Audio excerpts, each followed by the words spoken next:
Yarana tout le monde, dans ce nouvel épisode de Manatol, que nous allons parler stylisme, couture et création avec nos invités ce matin, qui sont donc Tamatoa et Manu.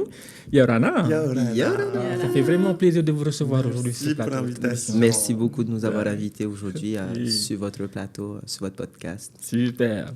Alors, on va vous demander de vous présenter d'abord. Vas-y, Tamatoa. Alors moi, je m'appelle Tamatoa Teriruiterei, j'ai 23 ans et je suis passionné de mode, de création. Ok. Moi, c'est Manouar Iteauroi. J'ai ma marque My Dear Tahiti, basée donc à Paris. On me connaît tous les ans pour ma participation dans les costumes végétaux des élections de Miss. Et donc, je vis à Paris pleinement de ma passion. Et je suis fière de représenter mes racines, les Australes, donc Rurutu et Reivave, et de représenter Tahiti tout simplement sur le plan national. Iconique. Ah oui. Iconique. Alors, moi, ce que j'aimerais apprendre de vous, c'est qui vous étiez enfant et qu'est-ce qui vous a poussé à passer le cap, à aller à la réalisation de vos rêves. Ok. Moi, depuis tout petit, en fait, je suis né pour être une star. Ah, j'adore.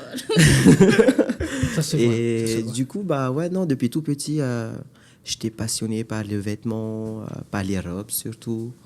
Vous savez, quand on est petit, on est tellement inconscient. Même moi, je voulais porter des robes pour vous dire, avec mon père qui était là, non, les robes c'est pour les filles et tout. Du coup, je me suis intéressé à la création de vêtements. Et avec mes petites cousines, je les prenais avec moi. Clairement, elles n'avaient pas le choix. Mike Toast pour Manoa et Vemana. Et en fait, je m'amusais en fait à faire des attaches avec les parios. Et c'est comme ça, en fait, est venu l'amour, clairement, de la mode, en fait. Du coup, voilà. Merci. Moi, j'ai grandi à Rurutu, donc on avait, dans les temps pluvieux, cycloniques, je m'amusais en fait, on essayait de s'occuper comme on pouvait à la maison. Donc, ça a commencé par beaucoup de Disney à la maison. À l'époque, c'était des cassettes vidéo. Donc, en plus de regarder les films Disney, donc je reproduisais en fait au dessin les couvertures des cassettes vidéo. Donc, notamment plus Cendrillon, Jasmine, enfin les vêtements féminins. Et j'avais donc 2 sœurs à la maison. Donc, je m'amusais à soit les habiller avec les robes de ma maman, que je modifiais, je découpais déjà à l'époque, ou bien les rideaux. Donc, ma maman aimait moins. Et donc, c'est parti comme ça. De fil en aiguille, j'étais entourée de beaucoup de mes tatis qui étaient très présents dans l'artisanat, très habiles de leurs mains. Ma maman même était sur sa machine à coudre, plus pour des thés d'oreiller, des rideaux, des draps. Et j'aimais bien reproduire ce qu'elle faisait. J'étais trop petit encore, comme elle disait, et je touchais déjà les aiguilles, ce qu'elle n'aimait pas trop. Au final, ma passion, elle est restée la même si j'ai fait plus grand mes études en hôtellerie. Ce qu'elle voulait, c'était plus leur souhait à mes parents, parce que c'est ce qui marchait plus à Tahiti. J'ai pas lâché ce rêve-là, puisque j'ai été un peu tard pour moi, je pense. J'ai poursuivi mes études après avoir travaillé en mode à Paris. Et sans regret, parce que je suis là où je dois être, je pense, pour moi, aujourd'hui. Maintenant, tu es aligné Exactement. à ton rêve, à tes objectifs. C'est ça. Et donc, toi, tu n'avais pas l'environnement qui... Alors moi... Toi, par exemple, à Manu qui disait qu'il y avait déjà là, il est tati dans la couture et tout. Oui, non, en vrai, c'est moi aussi, D'accord. je me rejoins beaucoup en Manouari d'ailleurs. J'étais beaucoup entouré par mes tatis, Ok. vraiment par des présences féminines. Et du coup, en grandissant, je commençais à adopter ce style féminin en fait en moi. Et puis petit à petit, avec le fait que je nourrissais cet amour pour la mode, je me suis tourné vers une filière de design à Rapoto, STD2A. Et en fait, c'est de là est venu en fait plus de connaissances, vous voyez. Et du coup, voilà. Super. Merci. Quel a été votre premier défilé? Que ce soit un défilé en petit comité ou un grand défilé, peu importe, quel était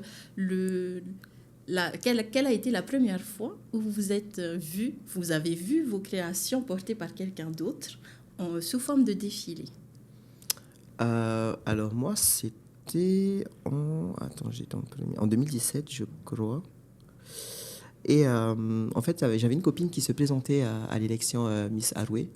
Et c'était là, en fait, où j'ai vu pour la première fois ce que c'était. J'ai ressenti pour la première fois ce que c'était de voir, en fait, sa création défiler devant tout le monde et juste entendre les applaudissements. C'est une satisfaction. Je suis là, mais waouh, la reconnaissance, c'est hallucinant. Et du coup, j'ai continué par la suite, quoi. Moi, ça a été en 2013. J'ai effectué une licence hôtellerie et tourisme à l'université. Et à la fin de l'année, on a dû organiser un projet en classe. On a organisé la journée du tiare à Tahiti Tourisme, au GIE Tahiti Tourisme. Et on avait 5 groupes dans la classe. Et chacun, on devait organiser quelque chose pour cette journée-là. Et sans hésiter, moi, j'avais proposé un défilé. Ah oui. Donc, j'ai dit, je n'ai jamais organisé de défilé, mais pourquoi pas. Et donc, on était quelques costumiers à habiller une fille de notre choix. Et donc, moi, je me rappelle avoir habillé Leslie Timao, qui est devenue Miss Marquise et Miss Tatao, il y a quelques années. Et donc, le thème, c'était bien sûr la tiare. J'ai vécu ma première nuit blanche où j'ai vu vraiment ce que c'était. Donc, j'étais partie sur la simplicité en me disant, bon, un petit haut, une petite jupe, des tiare Tahiti et une traîne en laye. Donc, pour rester dans le thème vert blanc du tiare Tahiti. Et donc, ça a été le premier concours, première nuit blanche, des fleurs fraîches. Donc, c'était une première dans tous les domaines. Voilà, on a fait la veille. On n'avait pas dormi, en plus d'être dans l'organisation. Donc, j'étais aussi costumier pour le défilé. Et j'ai gagné le premier prix. Donc, ça a été tout une première jusqu'à gagner le premier prix. Et... grande satisfaction, waouh, et le fait de voir dès l'habillement dans les coulisses jusqu'à ce qu'elle défile, en fait, moi je suis waouh et les gens aussi. Et cette magie-là, je me suis dit, mais je vais plus lâcher ça. En fait, c'est mon job. Là, je suis en train de vivre ce que j'ai toujours voulu et j'ai plus lâché. Oh, c'est magnifique. Sympa. Mais vraiment iconique, la girl. Waouh. Ok. Quelle personnalité connue vous aimeriez habiller? Alors moi, je suis la modèle qui m'inspire le plus. C'est une Polynésienne. Elle vient de Tahiti et c'est Tiavan. She's an iconic girl. Okay. Et vraiment, il faut en parler. Cette fille, dans 10 ans, on va parler d'elle, la mannequin la plus payée du monde. I swear to God, je manifeste l'univers, universe, if you heard me. Mais oui, moi, franchement, si je devais habiller une personne, ça serait Tiavan. Avec beaucoup d'honneur, ouais. OK. Merci. Moi, j'aime beaucoup regarder le Met Gala à New York. Oh my God, girl, can we talk about it? Je suis très dans le Met Gala, dans le Super Bowl. J'aimerais beaucoup habiller soit Beyoncé, soit J-Lo. OK. Parce qu'elles m'inspirent dans leur travail, bien sûr, mais dans leur forme. J'aime beaucoup ce qu'elles dégagent lorsqu'elles sont... elles défilent sur un tapis rouge, lorsqu'elles sortent d'une voiture, ça fait waouh tout de suite. Et oui, j'espère un jour. En parlant de J-Lo, bon, on ne retient pas ça, hein, s'il vous plaît. Because I'm going to talk shit on her. Mais j'ai vu plein de trucs comme quoi J-Lo, elle est très hautaine et tout. Et du coup, je trouve ça dommage que la personne intérieure ne reflète pas forcément l'extérieur, tu vois. Mais she's an iconic girl. Ah oui. C'est vrai que la frontière, elle est très fine entre la confiance en soi et justement être hautain Exactement. envers les autres. Et du coup, faut avoir confiance en soi, mais il ne faut pas non plus dénigrer les autres. Exactement. Un peu d'humilité. Voilà, tout à fait. Voilà. Faut trouver le juste milieu. Humilité, what is that? What is Girl, you should know. Non, mais tu peux briller avec humilité. Hein. Duh. Alors, justement, on parlait de Met Gala. Quelle a été la tenue que vous avez retenue cette année? The tenue. Alors, j'en ai tellement plein. Si on doit nommer les tenues, on va passer toute la journée jusqu'à demain. Je pense que tu ne vas pas partir, en fait. Mais moi, je pense la tenue qui m'a beaucoup marquée avec beaucoup de travail, c'est celle de Tayla, qui a été habillée par Olivier Roustin. Avec une robe en sable, fait que de sable. Et elle disait que justement, c'était des heures de travail. Ils ont dû mouler la robe en fait à son corps directement. Et, Olivier Roustin, franchement, iconique. Ben moi, c'est la même chose. J'allais dire la même chose. On est d'accord. Quand j'ai vu cette robe, j'ai tout de suite pensé à Tahiti. Et il y a quelques années en plus, c'était un de mes projets de faire une robe en sable. Parce qu'en fait, j'ai eu l'inspiration de tous nos bocaux ou nos vases avec différentes couleurs de sable. Et quand j'ai vu cette robe, j'ai fait « Oh mon Dieu, elle est sortie !» Le sable est sorti, donc c'est faisable. Et c'est vrai qu'elle était très très belle, moulée sur le corps avec les détails, les formes... la forme des seins de la robe. Elle est que pour elle. Le moule est très très bien fait, la forme des seins, la forme des fesses. Donc en fait, ça a été fait vraiment sur son corps. La robe épousait parfaitement son corps. Oui. Après, on n'en parle pas forcément, mais il y a une iconic girl, une milliardaire qui a fait fureur au Met Gala. Personne ne la connaissait. Elle est arrivée avec une robe de Iris Van Happen. Et waouh, en fait, c'était une robe en mouvement, en fait.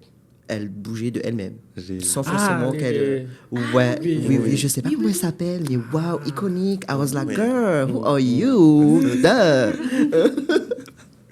Non, mais c'est vrai qu'au Met Gala, il y a des créations qui sortent vraiment de l'ordinaire. Et je pense que nous aussi, on a une chance de briller au Met Gala. Mais t'inquiète pas, parce que Manato qui va parler de nous, parce qu'on a fait le Met Gala. Voilà, donc on va vous contacter l'année prochaine. Vous nous invitez, moyen. Donc, du coup, c'est quelque chose qu'on peut faire à notre échelle ici. Bien sûr. Oui, et d'ailleurs, justement, c'est là mon but, en fait. Il y a beaucoup de personnes qui me disaient, il faut que tu partes, il faut que tu aies un bagage... La haute couture et tout, c'est à l'international. Mais en fait, pourquoi pas créer notre propre haute couture? Exactement. Et je me dis justement, avant de partir à l'étranger, pourquoi pas se nourrir de notre culture? Parce qu'aujourd'hui, moi, je fais partie de ces jeunes qui n'ont pas été baignés totalement dans la culture polynésienne. Et avec ma passion, justement, j'ai envie de transmettre ma culture polynésienne. J'ai envie de la faire évoluer, de la partager en fait au monde entier. Et du coup, je pense que c'est très important de pouvoir s'enrichir davantage de notre culture ici et pouvoir après s'exposer à l'international. Exactement. Moi, j'ai rencontré beaucoup de stylistes aussi locaux, des jeunes. J'ai fait un parcours où, pour moi, c'était le plus logique de faire une école de mode prestigieuse à Paris. Au final, que j'ai fait toutes les étapes et que j'ai été diplômée et tout, je me dis que finalement, on n'a pas besoin forcément de ça. De ça. C'est bien, c'est très bien pour apprendre la base en haute couture. En plus, Paris, c'est connu dans le monde entier, la mode française. Et au final, je me rends compte qu'on est capable, en fait, avec de la volonté, de la solidarité aussi, c'est important. J'essaie de véhiculer aussi l'image du partage, parce que c'est vrai que quand on est créateur, il y a beaucoup qui sont réticents sur le partage de techniques, le partage de tout ce qui est modélisme, style. Et moi, j'aime bien dire que, en fait, on est tous ensemble dans le même panier. Et que, ensemble, ça peut être... je pense qu'il y a quelque part une éducation aussi à faire de ce côté-là pour pouvoir, en fait, nourrir cette envie d'être ensemble pour faire évoluer les choses. Je pense que c'est ce qui bloque souvent. C'est le fait de rester dans son coin et de se dire « Ah non, mais je ne vais pas tout lui dire parce qu'après, il va me copier. » Ou voilà, il y a trop encore cette mentalité. Mais je pense que si on devient acteur et puis qu'on montre qu'en fait, on peut faire comme à l'étranger. On n'est pas forcément obligé d'être à l'étranger. Exactement. Pour y arriver. Period. Voilà. Non, mais je suis totalement d'accord avec ce que Manoir dit et je le rejoins totalement. C'est qu'aujourd'hui, moi, j'ai dû faire face justement à des personnes qui me disaient « Mais il faut que tu partes, il faut absolument que tu partes et tout. C'est le seul moyen. » Mais en fait, on peut rester ici et briller ici d'abord avant de briller à l'étranger. Moi, en tout cas, je trouve que c'est important justement de se nourrir d'abord de sa culture. Enfin, surtout pour ce que j'ai envie de faire, tu vois, de partager justement la culture polynésienne. Quand on verra Manouari ou moi ou Shelby, who knows, tu vois, ils verront nos créations, ils vont dire « Ah, ça, c'est de la Polynésie. Tout à fait. Ça, c'est de la haute couture polynésienne. » Vous voyez? Et en fait, ici, il y a tellement de jeunes talentueux. Et justement, comme il disait, par rapport au partage des techniques et tout, si on arrive à avancer tous ensemble, à monter tous ensemble, je vous jure, la Polynésie, elle va shine like never. Mais vraiment. Like a diamond. Like a diamond.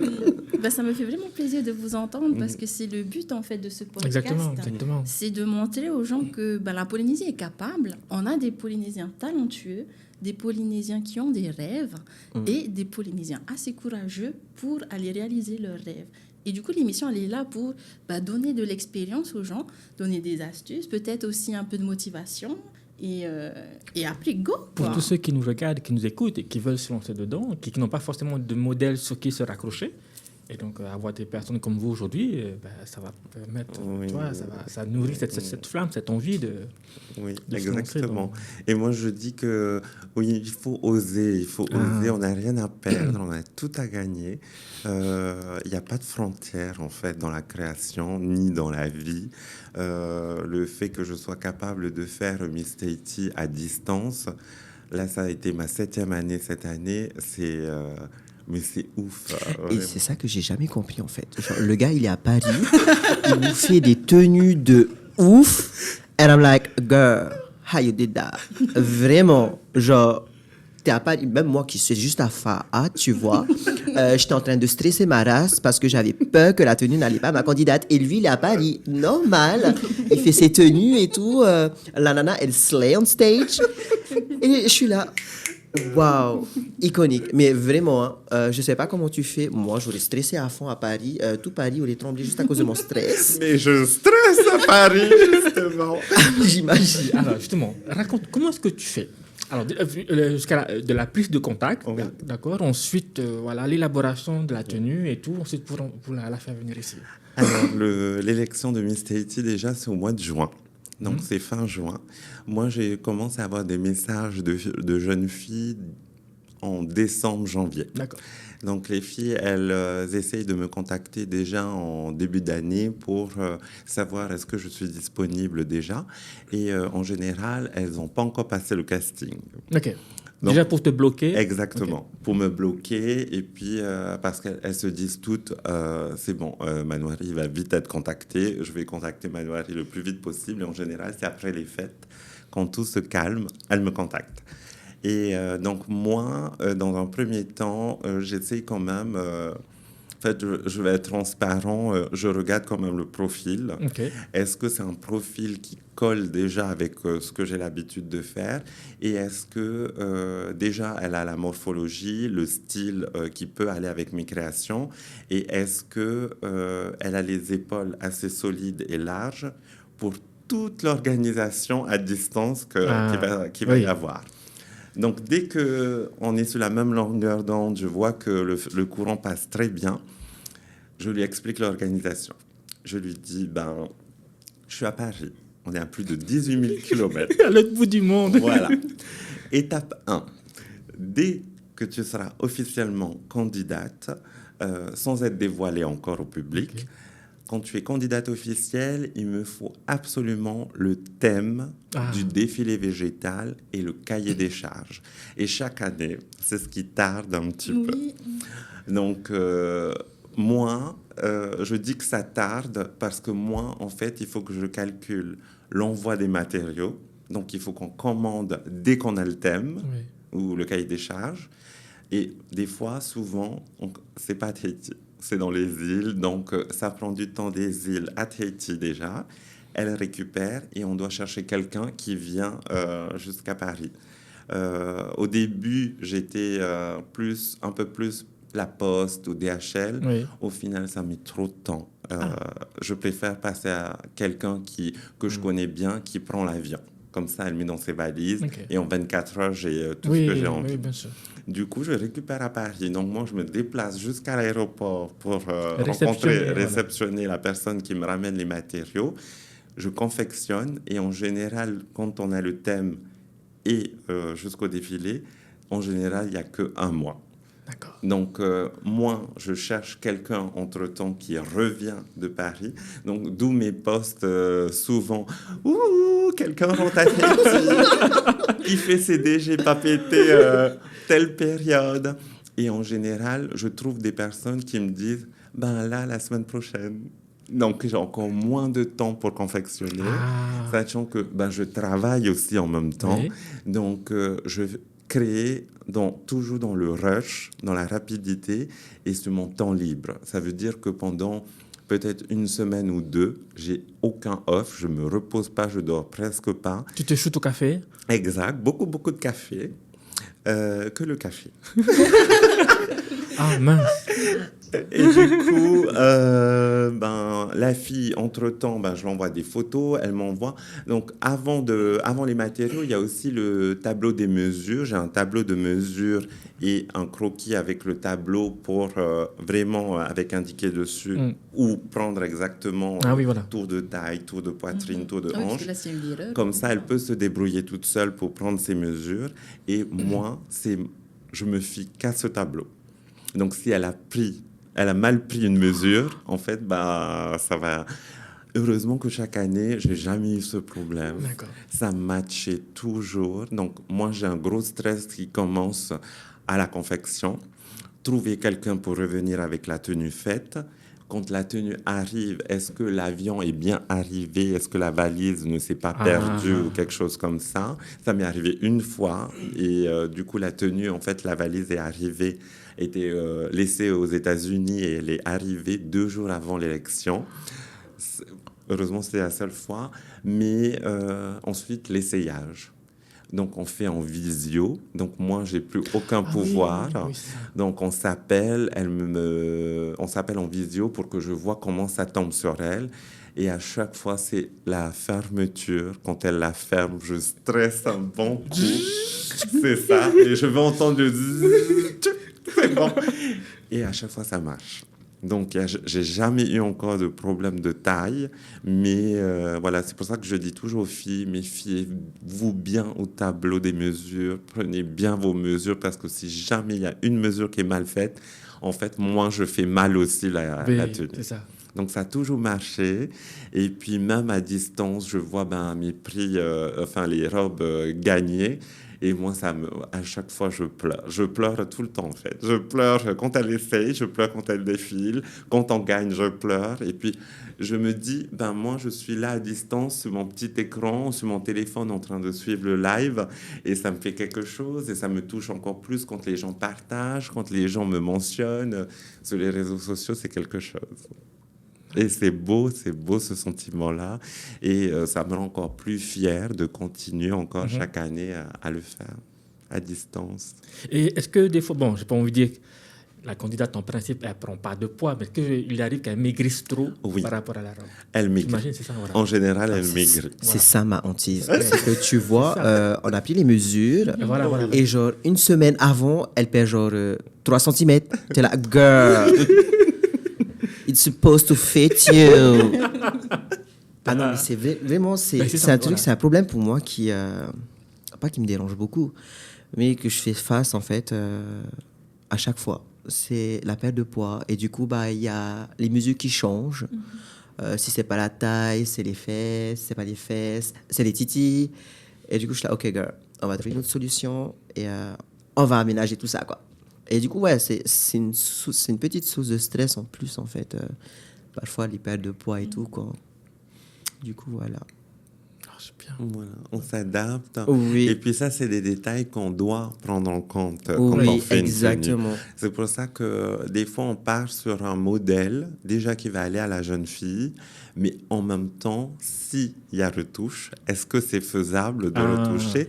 Parce que du coup, pour le végétal, c'est un peu compliqué. C'est le végétal. Moi, c'est toujours un peu... Je stresse un peu de Paris quand j'envoie mes tenues végétales parce que je me dis, si jamais elle a encore maigri, ben en fait, toutes les graines, les nacres qui sont déjà faits sur la robe, ben il faudra tous les enlever en fait. Même ne serait-ce que juste pour resserrer. Ça devient compliqué avec le végétal. Et tu vois les 275 heures que tu as passées pour coller chaque graine, pour coudre chaque graine, eh ben, tu seras obligé d'enlever ces 275 heures pour les refaire encore 275 heures. Non, oui, c'est une source de stress. Et même quand tu disais par rapport, il faut s'adapter. C'est exactement ce que tu fais à Paris. Tu vois, tu t'adaptes avec beaucoup de personnes pour justement recevoir les matériaux, renvoyer la tenue complète. Ah ouais, Et c'est toute une ouf. organisation. Genre vraiment, c'est inspiring. Mais- Tu es inspirant. Quand les gens me disent, mais comment tu fais? Ben, je ne sais pas. Je dis, en fait, j'ai pas de plan B. J'ai qu'un Feeling. plan A. Feeling. Je peux pas, je peux pas rebondir. En fait, c'est one shot. C'est soit ça passe, soit ça casse. Ouais. Et en général, bon, c'est toujours passé, donc je touche du bois. pour Mais que tu ça sais, continue. ce qui est ouf, parce que moi, je t'ai vu évoluer justement en tant que styliste.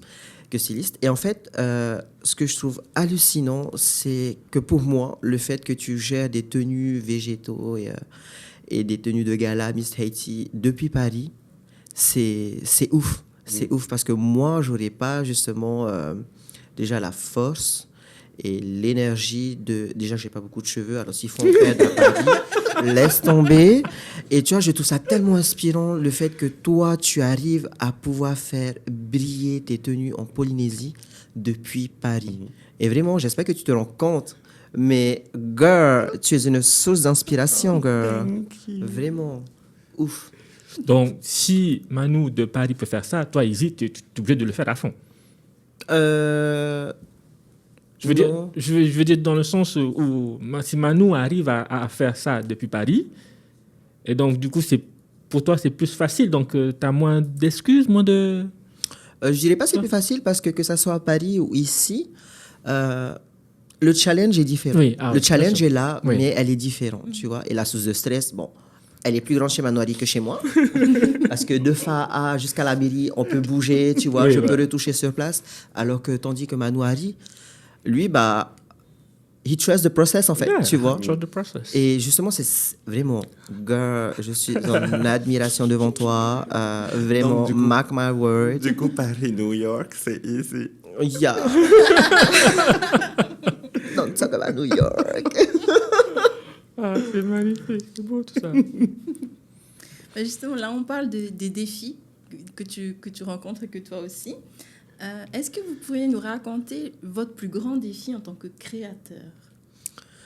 Bah, je te laisse la parole en premier, du coup. J'en ai eu tellement.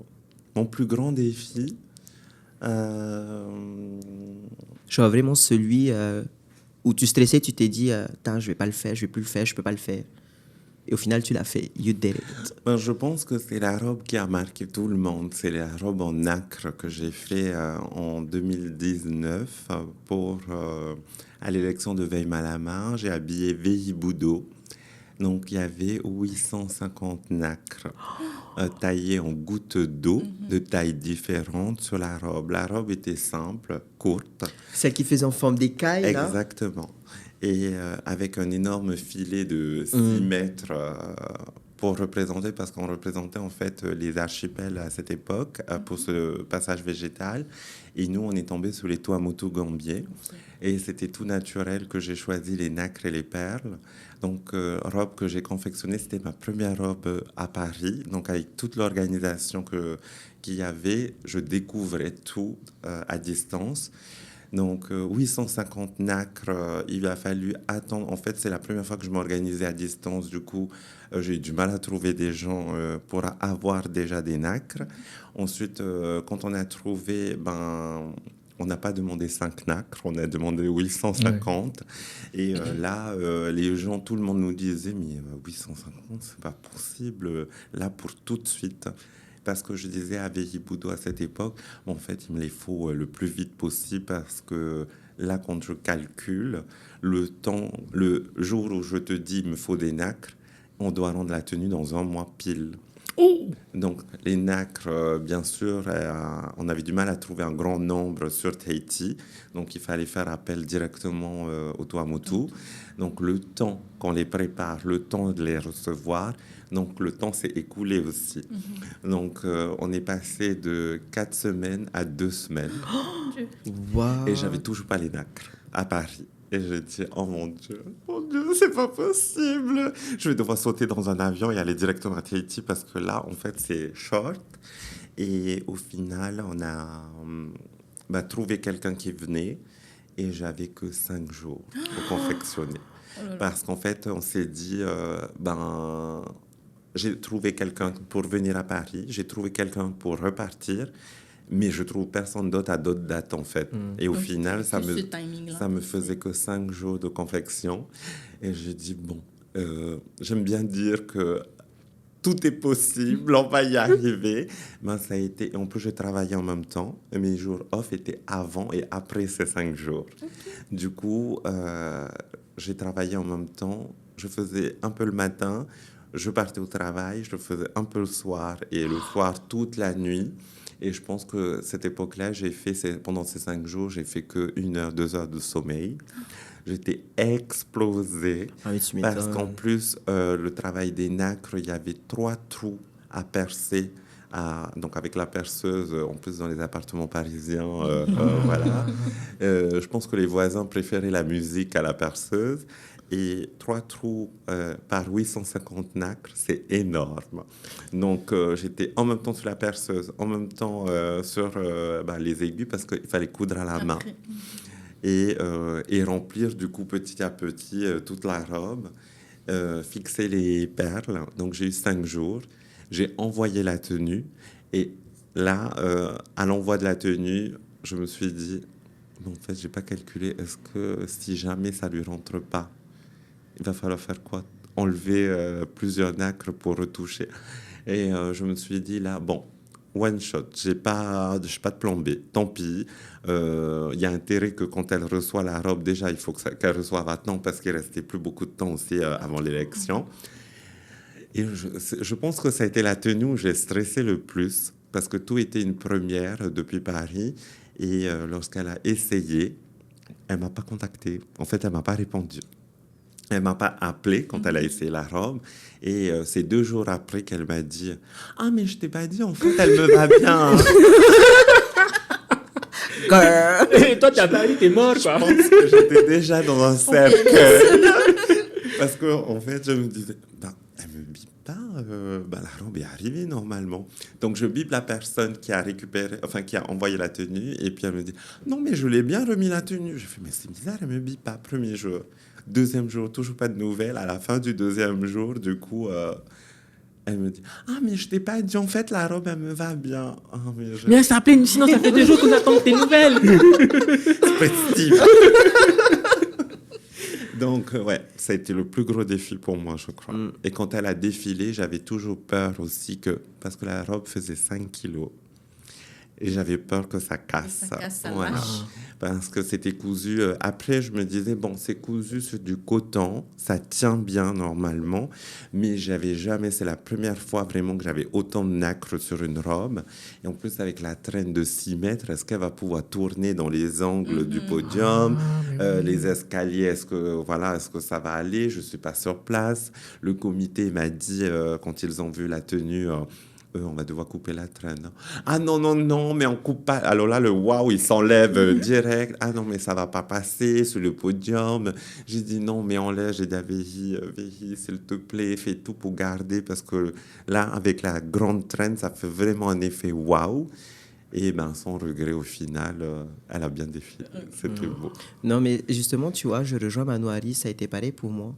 Mon plus gros challenge, ça a été ma toute première fois, du coup, en 2017, lorsque ma copine, elle avait défilé pour Miss Haroué. D'ailleurs, elle est arrivée deuxième dauphine.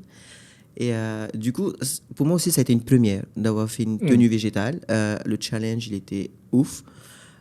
C'était en avril. Et de base, c'était censé être le 1er avril. Et j'étais à 45% de la tenue végétale le jour même de l'élection. Je stressais à fond. Et en fait, je sais pas, l'univers m'a entendu et il a plu complètement fort. Mais vraiment impossible de faire l'élection. Du coup, ils ont repoussé au 2. Donc j'étais là, magnifique. J'ai une nuit encore entière à pouvoir peaufiner la tenue. Et en fait, je suis arrivé à l'élection avec 95% de la tenue faite. Et en fait, voilà, ça a été vraiment une source de stress parce que c'est les premières fois, tu vois, tu sais pas comment t'y prendre, tu sais pas comment mélanger les matières, comment les coller. Moi, en tout cas, ça a été ça pour ma part. Ça a été un vrai challenge, en fait, de découvrir, en fait, avec quoi on peut travailler le végétal. Et puis, quand je l'ai vu défiler avec la tenue, moi, étant donné que j'avais créé la tenue, j'étais là, oh là là, elle défile avec 95% de la tenue. Mais les gens, ils sont en mode, mais wow, girl, how you did it? Comment tu l'as fait? Et je suis là, trust the process, en fait. C'est vraiment, ça a été une source de stress, mais alors... Et en fait, c'est comme ça toutes les premières fois, tu vois, que ça soit dans le monde de la mode, du travail, peu importe les domaines, en fait. Quand c'est une première fois, forcément, le stress est plus grand et le challenge, il est plus grand. Du coup, voilà. Et en fait, à ce moment-là, tu peux te regarder que toi-même et te dire, ça va marcher, il n'y a pas d'autre option, ça doit marcher. Habituellement, moi, je me dis tout le temps, comment ça se fait que tu es là-dedans, en fait? Tu peux m'expliquer? Oui. Et puis moi, j'ai l'impression que c'est une forme d'instinct naturel qui se crée à ce moment-là. En fait, quand tu as l'adrénaline du temps, quand tu as le stress de est-ce que ça va fit sur la fille. Et surtout l'envie de voir la robe qui ressemble en fait au croquis. C'est ça. Parce que le défi, il est là d'abord, c'est de faire un croquis au départ.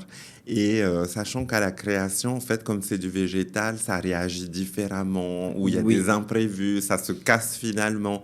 Donc, en fait, tu modifies légèrement, mais il faut que tu restes vraiment focus sur ton croquis parce que sinon, ça ne sera pas du tout pareil. Pour revenir un peu à cette histoire de nacre, donc tu reçois les nacres brutes ou... Là, il y en a qui font des nacres brutes ou des nacres brutes polies, nettoyées. Et il y en a, il y a des fournisseurs où tu peux commander directement les formes que tu veux. Ah, d'accord, Donc, à ta demande, ils vont tailler. Il y en a qui font en losange, en rectangle, en rond. Et là, moi, j'avais commandé en gouttes d'eau. D'accord, ok. Donc, après, tu avais juste à percer. Exactement. Il fallait que tu perces ce que tu veux. C'est ça. Donc, tu contactes le fournisseur et puis tu dois donner ton diamètre. Et puis là, moi, je voulais vraiment faire un dégradé d'écailles. Du coup, j'ai commandé plusieurs tailles de diamètre des nacres et différentes couleurs. Parce que tu peux rester dans un ton de couleur aussi. Ils disent multicolore quand il y a des reflets verts, bleus, ou bien que blanc, ou bien que noir.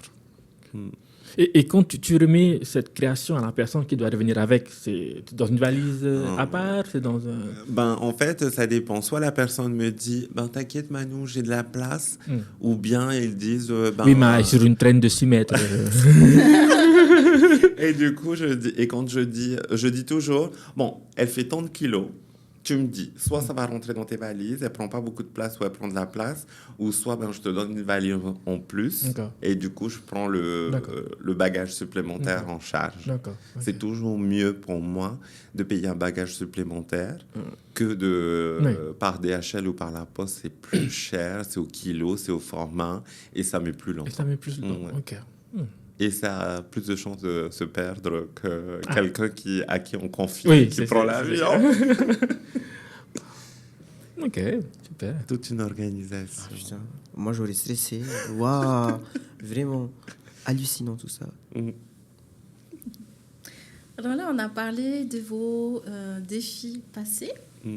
Mais quels sont vos défis futurs? Est-ce que vous avez un grand projet en tête, là maintenant, que vous pensez que vous allez pouvoir réaliser dans l'immédiat, mais tout est relatif, le temps est relatif, mais qu'est-ce que vous aimeriez mettre en place, j'ai envie de dire, le plus rapidement possible? Quels sont vos projets futurs? Alors moi, j'aimerais bien faire briller la Polynésie, faire une place à la Polynésie dans le monde de la haute couture, pouvoir définir en fait un style polynésien, tu vois. Un peu comme Dior. Quand on voit Dior, Chanel, on pense directement à la haute couture française. Tout à fait. Et tu vois, et j'ai envie, par exemple, quand on voit la marque Amanoari ou la mienne, on se dit, ça, c'est de la couture polynésienne. Ouais. Je pense que c'est ça mon but, c'est limite même de faire de ma marque, de la mode polynésienne, un patrimoine culturel en fait. C'est beau. C'est Ouais. beau. C'est beau. Un bel objectif. Oui. Oui, je trouve que en fait, même la mode, c'est un moyen de partage en fait. La mode s'intéresse beaucoup à la culture. L'année dernière, c'était la culture espagnole. Sur l'inspiration, c'était Frida Kahlo. C'était Chanel ou Dior. Chanel, ouais, je pense. Et du coup, j'ai envie de faire pareil en fait, de faire une marque de vêtements qui s'inspire de l'histoire polynésienne. Ouais. Des légendes, des faits passés, et transmettre en fait un message pas derrière chaque tenue que je ferai en fait. Moi, je rejoins ce que tu dis. Quand tu as posé la question, c'est immédiatement, j'ai pensé faire briller la Polynésie. Et c'est vrai qu'en fait, on est à un stade où on n'est pas que styliste ou pas que couturier. On marche avec notre temps, on est ambassadeur aussi de notre culture, et notre culture, elle est déjà belle comme elle est. Et surtout, on est enfant de la Polynésie. C'est ça, exactement. Donc en fait, je pense que par notre talent, on peut avoir une place dans le monde de la mode et de la haute couture. Et moi, à mon échelle, depuis Paris, j'essaye de véhiculer ça justement. Prochainement, je vais mettre My Dear Tahiti au Salon du Mariage à Paris. Ça marche très, très bien. Et parce que je fais des robes de mariée aussi. De plus en plus, les mariées elles veulent des robes atypiques, avec une touche personnelle, encore plus avec nos nacres et nos perles. Ça marche très, très bien. Et la Fashion Week de Paris, elle est vraiment médiatisée tous les ans aussi. Et je pense que ça peut être un prochain objectif pour moi dans l'année ou l'année suivante. Super. Et je te souhaite que de continuité de réussite. You deserve it. Tu mérites. Mais vraiment, vraiment, je te suis sur les réseaux, tu vois. Et moi, je me dis, mais goal, en fait, c'est un but, en fait, tu arrives à briller à Paris avec ton talent, à inspirer les gens, à montrer les gens, voilà, ça c'est ma culture polynésienne. Et avec mon temps, la modernité, voici ce que je transmets. Et c'est ça que je trouve tellement inspirant chez toi, Manoari. Et que d'ailleurs, je souhaite à beaucoup de jeunes Polynésiens qui ont un talent, qui ont l'intelligence pour différents domaines, qu'ils arrivent en fait à briller avec ce qu'ils aiment faire. Et c'est exactement ce que nous faisions en fait avec la mode. On est passionné par ça et on brille avec ça et on partage ça. C'est un moyen de partage en fait de notre culture, de ce qu'on aime. Et franchement, que de continuité pour toi, Manoari. Merci. Oui, et puis on est couturier aussi, on partage sur les réseaux sociaux, on partage déjà parce qu'on aime ça. Et on partage aussi pour inspirer les nouvelles générations ou bien les personnes également de notre génération qui se posent encore des questions, qui se disent encore, mais non, mais lui, c'est possible, mais bon, moi, avec ma maman, ah non, c'est trop compliqué. Ben, moi, j'ai envie de répondre à ces gens-là en leur disant que ben, j'étais comme eux avant. Et au final, tu te dis, mais en fait, j'entendais des grandes personnes inspirantes dire hier, j'étais rien. Et aujourd'hui, je suis quelqu'un. Et je me suis dit, mais ça peut m'arriver alors aussi. That's me. Voilà. Et puis aujourd'hui, je me dis, ben, il y a encore quelques années, je comptais mes tenues 1, 2, 3. Et maintenant, ben, je compte plus. Tellement, en fait, ça a fait boum d'un coup. Et je pensais pas... J'avais confiance en moi dans le sens où je sais ce que je vaux. On est obligé de se dire ça. On sait ce qu'on vaut. Il n'y a pas du tout d'attitude hautaine à se faire confiance et à se dire je sais ce que je fais, je sais ce que je vais faire. Et moi, j'encourage tout le monde à vraiment, il faut oser. Si ce n'est pas aujourd'hui, ben, ce sera peut-être jamais. Et quand une porte, elle s'ouvre, il faut prendre. Peu importe, il faut y aller parce qu'en fait, c'est peut-être la porte qui va changer ton destin. Eh bien, tu sais, Manouari, moi, j'étais comme ça, en fait. Quand je te voyais en 2019, c'était vraiment la période où tu évoluais, tu shinais, tu vois, aujourd'hui encore. Et en fait, quand je te voyais, moi, j'étais dans ce mood-là, en fait, où je me disais, mais waouh, il arrive, mais moi, je peux pas y arriver. Et en fait, après mon bac, je voulais absolument faire des études de mode. Tu as fait l'école de mode que je voulais faire, mais justement, manque de financement. Je fais des sushis. Et c'est très bon, les sushis. Oui. Et du coup, ben, en fait, au fur et à mesure que je grandissais, que j'évoluais en fait en tant que personne, en tant qu'adulte, j'ai pris conscience en fait que moi aussi, je peux briller avec ce que j'ai. Et justement, c'est là où j'ai pris conscience en fait que, au final, peu importe ce que l'autre personne a fait, c'est son parcours. Maintenant, à toi à faire le sien. Peut-être pas pareil, différemment, mais le but reste le même, briller. Et franchement, iconic girl. La nouveauté cette année, c'est que vous avez défilé avec vos créations à Miss Haiti. Oui. D'ailleurs, l'idée est très top de la part du comité, justement, de pouvoir mettre en lumière les créateurs en accompagnant nos candidates sur scène. Et justement, j'ai eu plein de retours de différentes personnes extérieures, en fait, des retours extérieurs, disant, effectivement, c'est pas mal que Miss Haiti ait mis en place le fait de faire défiler les créateurs avec les candidates. Au moins, là, on voit qui a fait la tenue. Voilà. Et franchement, bonne idée, Miss Haiti. Oui, ça, c'est franchement... Ouais, c'est vraiment une bonne idée.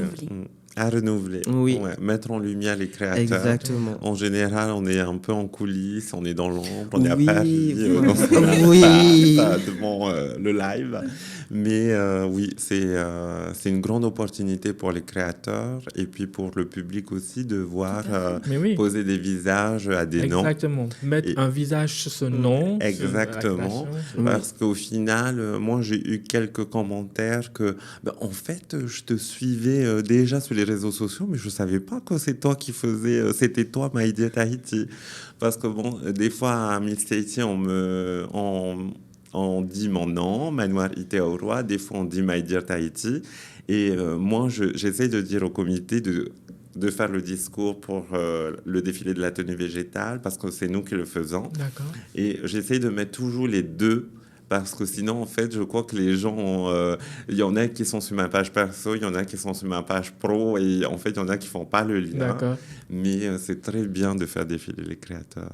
Mais oui, c'était beau, ça, quand je vis ça. Wow. C'était vraiment... Mais je te jure, je sais pas si tu as ressenti la même chose. J'ai accompagné, en fait, ma candidate. Déjà, on est sorti des backstage. Elle me fait... mais ça va, t'es pas stressé? Je fais non, le stress, il est parti. Le moment où je stressais, c'était le moment de l'enfilage, en fait. À partir du moment où tu as la tenue sur toi, girl, it's your job now to not fall on stage. Vraiment, je lui ai dit, ne tends pas sur scène, en fait. Là, le reste du boulot, c'est toi qui le fais. Bon courage. Et elle fait, mais vraiment, tu stresses pas d'aller sur scène? Je suis là, ma belle, je suis née pour être sur scène. Pourquoi tu veux que je stresse? Et là, elle me sort, sois pas plus belle que moi. J'étais là, fais des efforts, ma belle.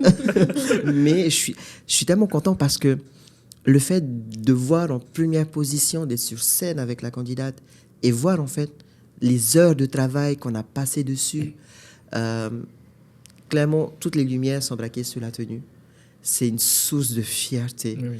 Vraiment, je souhaite à tous les jeunes qui vont se lancer justement dans le monde de la mode de ressentir cette fierté, de montrer en fait les heures de travail, de quoi vous êtes capable, qu'est-ce que vous avez fait et les heures de fatigue en fait, tout simplement. Le stress qui retombe. Et c'est... Il n'y a même pas de mots pour décrire ce feeling-là en fait, tu vois. Et ouais, juste de la fierté. Iconique. Ben, tu vois, moi, c'est un peu l'inverse. J'étais stressée de monter sur scène. En fait, des fois, je donne pas cette impression, mais j'ai un peu de mal quand les yeux sont braqués sur moi. Donc, quand ça défile en vidéo sur les réseaux sociaux, c'est bien, on te voit pas, tu vois. Mais ben, la veille, je suis allée à la répétition générale.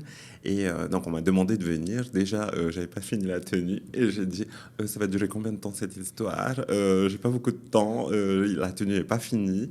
D'ailleurs, j'ai pas dormi la veille. Et donc, Kalani, je la rejoins à la répétition. Et elle me dit, en fait, quand tu fais notre passage, je t'appelle et tu fais en coulisses. Déjà, au moment d'aller en coulisses, en fait, c'est un peu l'euphorie. Tout le monde essaie de prendre ses marques, ses repères. Et on nous dit, placez-vous. Et puis, Kalani, que j'ai habillé numéro 3, donc c'est dès le début. Et donc, tous les créateurs n'étaient pas là pour la répétition générale. Donc, j'étais le premier avec Kalani parce que la 1 et la 2 n'avaient pas son créateur. Et là, en fait, on s'est positionné juste avant d'entrer sur scène. Et je regardais Kalani. Elle était habillée, elle avait un t-shirt et un jean. Et je la regarde et je commence à pleurer, en fait. J'imaginais la tenue. Et en fait, je lui disais, déjà que je pleure en regardant le live, alors là, on va défiler avec la tenue, je vais pleurer, je pense. Et là, la musique qui commence et puis on se regarde face à face et je dis, mais... je vais pleurer. Après, elle fait, oh, on pleure pas. C'était que la répétition. C'était que la répétition. Et en fait, on se regardait dans les yeux, ça y est, plus rien n'existait. On n'entendait que la musique. Et on a juste entendu 3, 2, 1, c'est à vous. Et puis là, en fait, t'es pris... moi, j'étais pris de plein d'émotions. C'était que la répétition générale. même les gens qui étaient là, le comité d'anciennes Miss, elles étaient là, mais Manu, il était trop ému et tout. Et j'étais là, mais qu'est-ce que ça va être demain, mon Dieu? En plus, demain, je disais demain, je vais être maquillée, coiffée, mais horrible, j'espère que ça va être waterproof. Et au final, le soir de l'élection, l'euphorie. En fait, j'ai pas pleuré sur scène, je pleurais derrière. Mais quand je l'ai vu habillée, ça a été... Waouh, c'est plus que ce que j'imaginais. En plus, le thème Avatar cette année, mais c'est quand même quelque chose. Et puis, moi, j'ai eu le défi de rajouter des lumières. Je voulais vraiment mettre des LED pour vraiment que ça représente le film. Et c'était pas facile, mais ça rendait trop bien.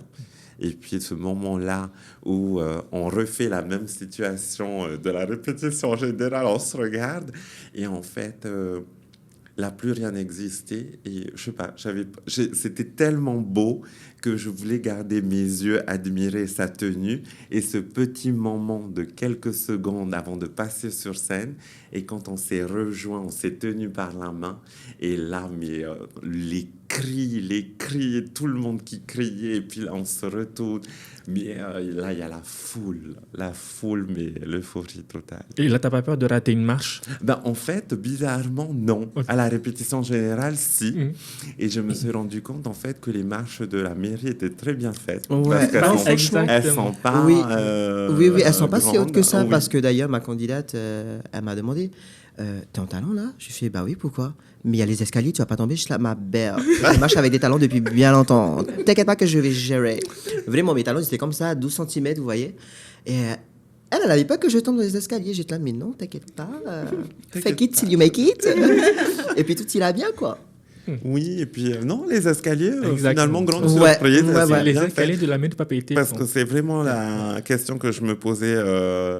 Enfin, chaque année, je me disais, mais les filles qui ne regardent pas les marches, elles font comment? Parce qu'en fait, tu vois, t'as l'impression que les escaliers, elles sont petites. Mais en fait, ça va, elles sont assez grandes pour pouvoir poser les deux pieds Exact. et ça. faire les marches correctement, descendre C'est les ça, marches tu risques correctement. pas de tomber, en fait, Ouais. parce qu'elles sont assez larges et elles sont pas hautes. Ils sont pas hautes, Et oui. au final, en fait, tu slides. Et en plus, ce qui est bien, c'est que ces escaliers, elles sont faites justement pour ne pas regarder les escaliers, tu vois. Ah oui, Du oui, coup, oui, your tout est eyes devant. on the camera and you're like... Mais vraiment, moi, j'étais comme ça. Je suis descendu on stage. J'étais slay. Mon seul but, c'était de slay. Pas autant que la tenue, parce que c'était son moment de shine. J'étais là, vas-y, ma belle. It's your moment. Shine bright like a diamond. Et franchement, la fierté. Et je pense que ça a été la même chose pour tous les couturiers cette année. C'est justement d'avoir eu l'opportunité Exactement. d'avoir montré notre travail en défilant, en accompagnant en fait nos candidates sur C'est scène. ça. C'était beaucoup d'émotions. Moi, je me rappelle de ce petit moment où, en fait, dès que tu te tournes et tu vois la foule crier, et toutes les lumières sont sur toi, les projecteurs à fond dans les yeux. Enfin, tu sais que tu es en train non, de briller. mais ça, alors déjà, mon saté Ananametei, hein, j'étais là, ma belle, j'espère que ça va pas faire une surexposition dans les caméras. Non, mais je te jure. Disco ball. Mais clairement, genre, j'ai vu les retours en images, j'avais le saté bleu. À cause des lumières bleues. Ben, c'est Avatar. Ah ben ça, pour le thème, j'étais dans le thème. Hein. Non, c'était quelque chose. Et puis, moi, en plus, quelques secondes, j'ai oublié que je devais sortir de ça. Ah C'était ouais? tellement bien. No En way. fait, au final, je disais à Kalani avant, j'espère que je ne vais pas stresser comme hier et tout. Elle fait, mais non, je regarde, c'est magnifique ce que tu as fait. Et j'ai fait, ok. Et en fait, j'étais sûr que j'allais faire trop vite et pour vite sortir de scène. Et au final, en fait, on arrive en bas des escaliers. Le deal, c'était qu'on défile, on descend les escaliers, on marche un petit peu en avant, comme elle avait une grande cape à retirer. Je devais lui retirer sa cape et partir. Et en fait, j'ai oublié cette étape. Je commençais à avancer encore. J'étais là, ah mince, c'est pas moi la conductrice. Ah mais Excuse-moi, je chérie. pense que t'étais en mode, ah mince, c'est Et fini. la dernière candidate est... La candidate numéro 11. En fait, j'ai fait un pas de plus et en fait, elle a fait un temps d'arrêt. Elle me regardait en mode, mais non, c'est le bisou et tu t'en vas. Du coup, je lui fais le bisou sur la tête et je fais, c'est vrai, je m'en vais. C'est pas moi la Dégage maintenant. J'étais là. Get out of here. Vraiment cette sensation quand tout le monde crie et tu poses et tout. Ah oui, oups, c'est toi, pardon. Excusez-moi, je dois partir. Vas-y, chérie. Go girl. Super. Ah, merci beaucoup pour vos partages. Ah, d'accord.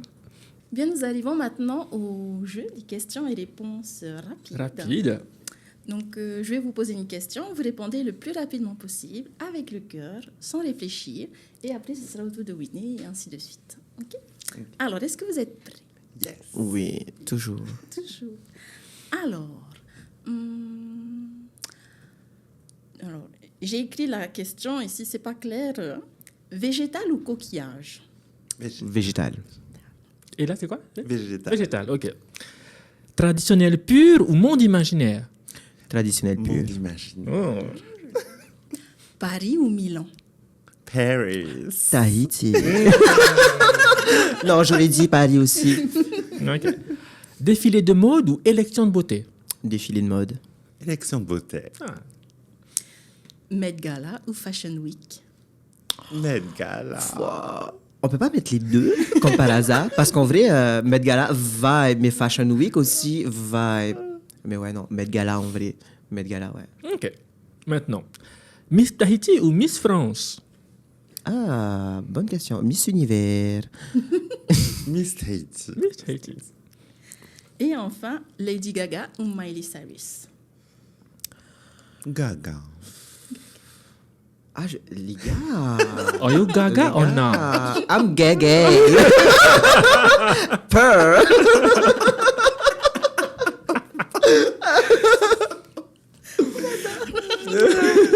J'adore. Lady Gaga, ça peut faire bien. Come on, monster. Put the paws up. OK. Ça peut être un nom d'artiste, ça. C'est vrai, hein? It's giving gay though. Bon, ben voilà les amis. Merci à vous d'avoir accepté l'invitation à notre émission Manatalk. Merci. Un dernier mot pour la fin? On a passé un très très bon moment, Oui, vraiment. Merci beaucoup. Et puis, on espère que ça va être regardé et ça va inspirer d'autres futurs Et créateurs. franchement, moi, je vous remercie justement de nous avoir donné l'opportunité de parler de nous, en fait, de ce qu'on aime faire. Et franchement, je vous souhaite que de continuité, d'avoir des personnes formidables dans votre podcast, parce que ce n'est que le début et il y a tellement de jeunes talentueux et qui sont intéressants, en fait, à prendre en compte et à connaître. Et franchement, je vous souhaite que de continuité. Merci beaucoup. Yes. D'ailleurs, est-ce que vous aimeriez voir quelqu'un à notre prochain podcast? Est-ce que vous avez une idée? Une personne. alors. Tiavan, we have to talk about her. Tiavan. Franchement, Tiavan. parce que bientôt vous toi. savez, girl, if you saw me, hein, mark my word, cette nana, vraiment, c'est l'une des seules Polynésiennes qui arrive à faire briller la Polynésie Qui définit à un son nom à Paris, échelle. ouais. La nana, elle a fait la New York Fashion Week, like that, girl. Non, elle est inspirante, cette fille. Vraiment, si vous devez avoir une personne, c'est Tiavan. OK, ça va être Merci. sur le thème du mannequin. Bah, d'ailleurs, je pense que Non. tu as déjà travaillé avec elle, non? Oui, je la connais bien. Oui, du coup, bah, moi, franchement, je Tu laisse nous sur rejoins à elle. Paris. Why not? Why not? Ben moi, je vois bien Tia, oui, Tia Van, et puis Miss Tahiti. Ah. Oui. Elles ont vécu le mannequinat Ouais, depuis c'est la ça, Fashion exactement. Week, et je pense qu'elles feraient un bon duo sur le podcast. Oh, mais oui, c'est vrai, Temanava et Tia, Oui. oui. Oui, elles ont défilé ensemble. Oui, elles ont fait la même année, hein, c'est ça? Je sais plus si c'est la même année ou l'année d'après. Ok. Oui. Mais ouais, les deux, elles ont fait la Fashion Week, est vraiment iconique. Temanava, girl, smart one, vraiment. Oui. Merci beaucoup. Merci, Malou. Merci à vous. Oui. Merci beaucoup pour ce petit moment de partage. Sur ce, on vous dit nana et à la prochaine. Nana. Waouh, c'est déjà J'aime bien fini. le- Clap de fin.